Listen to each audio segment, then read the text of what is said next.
அபார கருணா சிந்தும் ஞானதம் சாந்தரூபினம் ஸ்ரீ சந்திரசேகர குரும் பிரணமாமி முதான்வகம். அத்வைதாசவ நண்பர்கள் அனைவருக்கும் என் நமஸ்காரங்கள். இன்றைக்கி நம்மளுடைய சேனலில் மே 15ஆம் தேதி வெள்ளிக்கிழமை விசேஷங்களை இன்றைய தினம் பார்க்கலாம். மே 15ஆம் தேதி வெள்ளிக்கிழமை நமக்கு மைத்ரேய முகூர்த்தமும் இருக்குது. அதுவும் மிகவும் அற்புதமான இயற்கையினுடைய அந்த தன்மைகள் எல்லாம் முழுவதும் பூமியில் பரிபூர்ணமாக இருக்கக்கூடிய பிரம்ம முகூர்த்த நேரத்தில் மைத்ரேய முகூர்த்தம். தமிழ் மாதத்தினுடைய முதல் நாள், அதாவது வைகாசி முதல் தேதி. வைகாசி மாதத்தில் விசாகா நட்சத்திரம், வைகாசி விசாகம் அப்படின்னு சொல்லுவாங்க. இது முருகப்பெருமானுக்கு மிகவும் உகந்ததாக கருதப்படுகின்ற ஒரு நாள். அதுவும் இந்த வைகாசி மாதத்தில் தான் வருது. இந்த விஷயங்களையும் இந்த விசேஷங்களையும் நாம் பார்க்கலாம். இப்போ நாம் மார்கழி அப்படின்னு நாம் எடுத்துட்டோம் அப்படின்னா, காலையில் கோவிலுக்கு போகிறது, தெய்வங்களை வழிபாடு செய்வது ஒரு நல்ல விஷயமாக கருதப்பட்டு நாம் அதை தொடர்ந்து ஃபாலோ பண்ணிட்டு வரோம். அதே மாதிரி ஆடி மாதம் அப்படின்னு எடுத்துட்டா அம்மன் பூஜை அதிகமாக செய்வது, அம்மன் ஆலயங்கள் செல்வது, கூழ் ஊற்றுவது, இந்த மாதிரி நாம் செய்கிறோம். அதே மாதிரி கார்த்திகை மாதம் அப்படின்னு நாம் எடுத்துட்டோம் அப்படின்னா, விளக்குகளை மாலை நேரத்தில் கோதூளி லக்னத்தில் நிலைவாசலில் ஏற்றுவது நாம் செய்வோம்.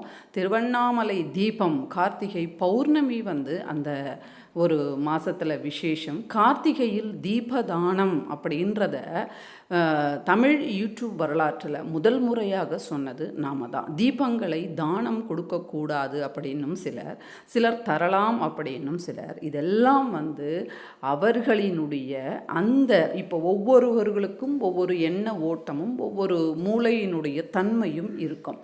அவர்கள் எந்த அளவுக்கு யோசிக்கின்றார்களோ, யோசனை எப்படி வரும் அப்படின்னா, நாம் யாரையெல்லாம் சந்திக்கின்றோமோ, நாம் எந்த இடத்தில் இருக்கின்றோமோ அந்த சுற்று வட்டாரத்தில் இருக்கக்கூடியவர்கள் மற்றும் நாம் படித்த படிப்பு, அப்பொழுது நாம் சந்தித்தவர்கள், மற்றபடி நாம் செல்லும்போது நாம் சந்தித்தவர்கள், நம்முடைய முன்னோர்கள், இப்படி இவற்றை சார்ந்துதான் நம்முடைய யோசனை ஒரு குறுகிய வட்டமாக இருக்கும். இந்த யோசனைகளை வச்சு இதுதான் நல்லது, இதுதான் கெட்டது அப்படின்னு பலர் சொன்னாங்க. ஆனால் இதெல்லாம் தவறானது. நம்முடைய முன்னோர்கள், நமக்கு முன்னாடி இருந்த ரிஷிகள் நமக்கு புராண வடிவங்கள்லேயும் சாஸ்திர வடிவங்கள்லேயும் வேதங்கள் ரூபமாகவும் நமக்கு கொடுத்துருக்குறாங்க. அதுதான் பிரமாணமானது. அதில் கார்த்திகை மாதத்தில் தீபதானத்தை செய்ய வேண்டும் அப்படின்னு அவர்கள் வலியுறுத்தி இருக்கிறார்கள். தீபதானம் செய்வதின் மூலமாக நேத்திர ரோகங்கள், அதாவது கண் சம்பந்தப்பட்ட வியாதிகள் நயமாகும், சரியாகும் அப்படின்னும், இப்பொழுதே கண் வியாதியில் இருக்கக்கூடியவர்கள், பார்வை மங்கியவர்கள் இந்த தீபதானத்தை செய்யும்போது அவர்களுடைய அந்த கண் பிரகாசம் அப்படின்றது பெருகும் அப்படின்னும், முன்னோர்களுக்கு நாம் தீபத்தை ஏற்றி தானம் தரும்போது அது எப்படி பிரகாசிக்கின்றதோ அந்த மாதிரி நம்முடைய நேத்திரங்களும் பிரகாசிக்கும். இந்திரியானாம் நயனம் பிரதானம் அப்படின்னு சொல்லுவாங்க. ஒரு மனிதர் இருக்கிறார் அப்படின்னா அவருடைய கண்கள் முக்கியமானது. இப்படி நம்முடைய கண்ணினுடைய தேஜஸை நாம் பெருக்கிக் கொள்வதற்கு இந்த தீபதானம் கார்த்திகை மாதத்தில் செய்ய வேண்டும் அப்படின்னு நமக்கு புராணங்கள் சொல்லுது. அது மட்டும் இல்லாமல் இந்த மாதிரி ஒவ்வொரு மாதத்திற்கும் ஒவ்வொரு விதமான விசேஷங்கள் உண்டு. அப்படி இருக்க இந்த வைசாக மாதம், அதாவது விசாகா நட்சத்திரத்தில் வருகின்ற இந்த வைகாசி மாதம் என்ன விசேஷம் அப்படின்னா, தானங்களுக்கு ரொம்பவே விசேஷமாக இந்த ஒரு மாதம் கருதப்படுகின்றது. அப்படி நாம் என்ன தானம் செய்யலாம் அப்படின்னா, இந்த காலத்திற்கு உகந்த மாதிரி வெயில் அதிகமாக இருக்கும், வெறும் தரையில் நடக்க முடியாது, செருப்பு தானத்தை செய்ய வேண்டும். செருப்பே வாங்க முடியாத நிலையில் இருக்கக்கூடியவர்களுக்கு செருப்பு தானம் மற்றும் தண்ணீர் தானத்தை நாம் செய்யணும் அப்படின்னு சொல்லப்பட்டுள்ளது. மோரை தானமாக செய்ய வேண்டும் அப்படின்னும் நமக்கு சொல்லப்பட்டுள்ளது. இந்த மாதிரி அந்தந்த மாதத்திற்கு உண்டான விசேஷங்களை தெரிந்து கொண்டு அந்த மாதத்திற்கு உண்டான அந்த விசேஷத்தை நாம் செய்யும்போது அதனுடைய பலன்கள் என்பது நமக்கும் நம் பிள்ளைகளுக்கும் வரும் அப்படின்னும் நமக்கு சாஸ்திரம் வந்து சொல்லப்பட்டுள்ளது. துலா ஸ்நானம் அப்படின்னு சொல்லுவாங்க. துலா மாதத்தில் காவேரியில் ஸ்நானம் செய்வது சிறப்பு. இப்படி நமக்கு மாதம் ஒவ்வொரு நாளும் விசேஷம், மாதங்களும் விசேஷம்.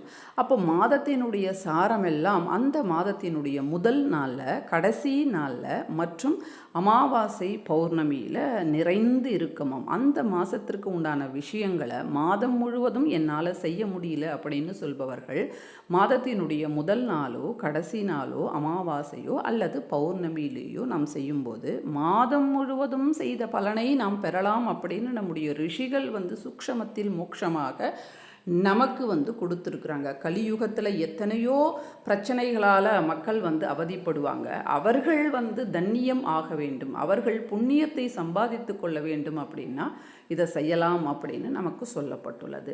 இப்படியாக வைகாசி மாதத்தில் இந்த தானத்தை செய்வது, மேற்சொன்ன தானங்களை செய்வது, அதாவது சங்கிரமணம் அப்படின்னு சொல்லுவாங்க இல்லையா, சூரிய பகவான் ஒரு ராசியில் இருந்து மற்றொரு ராசிக்கு இடம் பெயருகின்ற ஒரு அற்புதமான ஒரு நாள். அந்த நாளில் நாம் செய்கின்ற தானங்கள், ஸ்நான தான ஜப ஓமங்கள் அக்ஷய பலனை ஏற்படுத்தி கொடுக்கும். அதனால் நதிகளில் ஸ்நானம் செய்வது, தானங்களை செய்வது, மந்திர ஜபம் இருந்தால் அவற்றை நாம் வந்து அந்த நாளில் வந்து ஜபம் செய்வது, ஓமங்கள் செய்வது, இப்படி செய்யும்போது அதனுடைய பலன் அக்ஷயமாக நமக்கு பெருகும். அந்த நாள் வெள்ளிக்கிழமையோடு சேர்ந்து வந்திருப்பது கூடுதல் சிறப்பு. அன்று சிவராத்திரியும் இருக்குது. எந்த நாள் சதுர்தசி திதி இரவில் இருக்கின்றதோ அந்த நாள் சிவராத்திரி, ஈஸ்வரருக்கு உகந்த நாள் மற்றும் சூரிய பகவானுக்கு உகந்த நாள் மற்றும் மகாலட்சுமி தாயாருக்கு உகந்த நாள் மற்றும் மைத்ரேய முகூர்த்தமும் இருக்குது.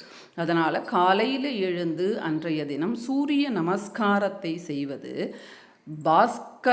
அதாவது பாஸ்கரினுடைய அருள், பாஸ்கரர் அப்படின்னா சூரிய பகவான், ஆரோக்கியம் பாஸ்கராதித்யம் அப்படின்னு சொல்லுவாங்க.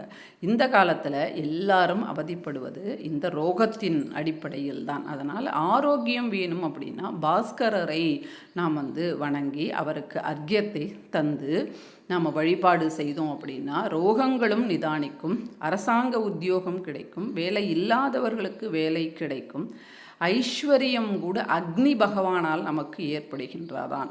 இப்போ நம்ம அக்னி நட்சத்திரம் சொல்கிறோம், அது எங்கேருந்து வந்தது? சூரிய பகவானினுடைய அந்த தேஜஸ் அதிகமாக இருக்கின்ற காரணத்தினால்தான். அப்போது அவரும் அக்னி ஸ்வரூபம்தான். அப்போ ஐஸ்வர்யம் அக்னி ஸ்வரூபம் சொல்லும்போது ஐஸ்வர்யம் அக்னி பகவானால் நமக்கு உண்டாகும். அதனால் ஓமங்கள் செய்ய வேண்டும் அப்படின்னு சொல்லப்பட்டுள்ளது. இப்போ ஓமங்கள் எங்களால் செய்ய முடியாதுங்க அப்படின்னா சூரிய பகவானே அக்னி தான், அவரை ஆராதனை செய்யும்போது நமக்கு ஐஸ்வர்யம் என்பது ஏற்படும். இவ்வளவு ஒரு நல்ல விசேஷங்களை நாம் இந்த பதிவில் வந்து சொல்லியிருக்கிறோம். இது எல்லாத்தையும் நீங்கள் வந்து கடைபிடித்து செய்யும்போது சூரிய பகவானுக்கு அர்க்கியம் கொடுத்து மகாலட்சுமி தாயாருக்கு அன்றைய தினம் சிறப்பான பூஜைகள் செய்வதன் மூலமாக தாமரை தண்டு திரிய போட்டு நெய் ஊற்றி தீபம் ஏற்றி வழிபாடு செய்யுங்க. மைத்ரேய முகூர்த்தமும் அந்த நாளில் இருக்குது. அந்த நாளில் பார்த்திங்கன்னா அதிகாலையில் 3:59 இருந்து 5:34 வரை மைத்ரேய முகூர்த்தம் அந்த நாளில் இருக்குது. இந்த நாளில் மைத்ரேய முகூர்த்தம் வந்து நமக்கு கடன் அடைவதற்கு உறுதுணையாக இருக்கும். அதனால் மைத்ரேய முகூர்த்தமும் அந்த நாளில் வந்து செய்யுங்க. மகாலட்சுமி தாயாருக்கு இந்த தாமரை தண்டு திரி ஏற்றுங்க, சூரிய பகவானுக்கு அர்க்கியத்தை கொடுங்க. சிவராத்திரி அப்படின்றதுனால சிவ தரிசனம் செய்யுங்க. இதன் மூலமாக நம்முடைய ரோகங்கள் நிவாரணமாகும், ஐஸ்வர்யம் என்பது மேலோங்கும், கடன்கள் என்பது தீரும். நம்முடைய அந்த பலன்கள், நாம் செய்கின்ற பூஜையின் பலன்கள் வந்து அக்ஷயமாக பெருகும். மற்றும் ஒரு அற்புதமான பதிவில் மறுபடியும் நான் உங்களை சந்திக்கிறேன். அதுவரை நன்றி, வணக்கம். ஸ்ரீ மகாபெரியவா சரணம்.